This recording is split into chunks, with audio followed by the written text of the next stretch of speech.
Hello. I'm going to pull this microphone up a little bit. Over the last couple of days, I've been working on something for teaching.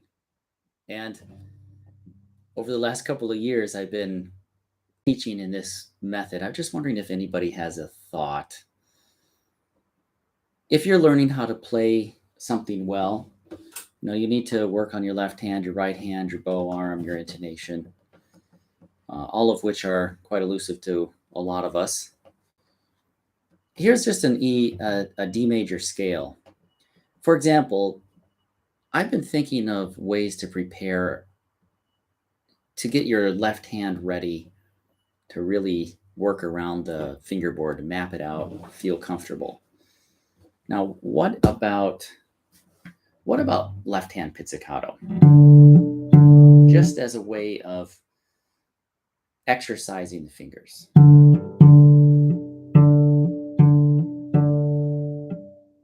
For example. And then what if you're learning the D major scale? Get the bow out of the way and just do pizzicato.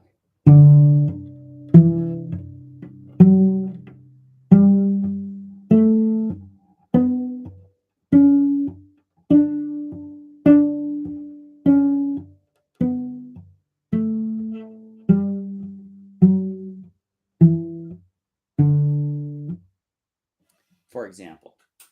Now, how about knowing how to utilize the bow? This is assuming you already know how to hold the bow and have a good bow stroke and all. What about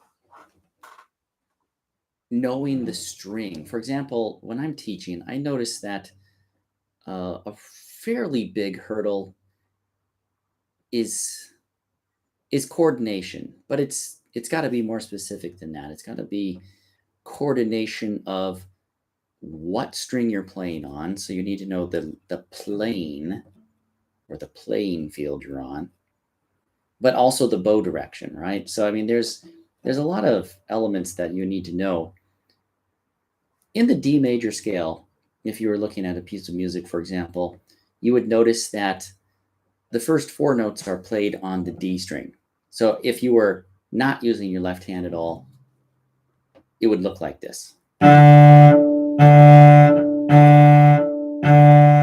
the next four notes, you have to cross strings up to the A string, and they'd look like this. And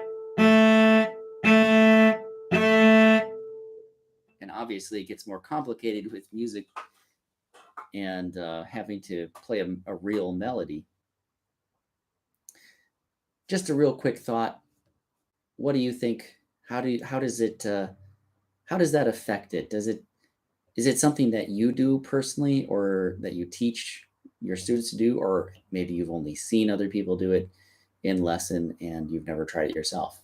Regardless, it'd be interesting to hear your 2 cents on it. That's it. Thank you.